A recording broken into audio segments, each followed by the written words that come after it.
Double కా మీఠానండి ఇది. Double ka meetha four సిలేస్. నెయ్యిలోనే వేయించుకోవచ్చు, నూనెలోనే వేయించుకోవచ్చు. పాలు కాగబెట్టి అందులో కస్టర్డ్ పౌడర్ వేసిన. కస్టర్డ్ పౌడర్ వేసినాక దగ్గర చిక్కబడినాక పక్కన పెట్టాలి. మళ్ళీ చక్కెర పాకం మొత్తం తిక్కగా అయినాక గ్లాసులో పక్కన పెట్టాలి.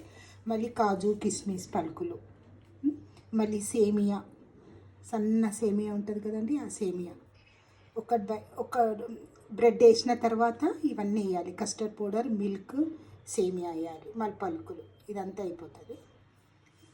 నేను ఇప్పుడు కట్ చేస్తాను చూడండి.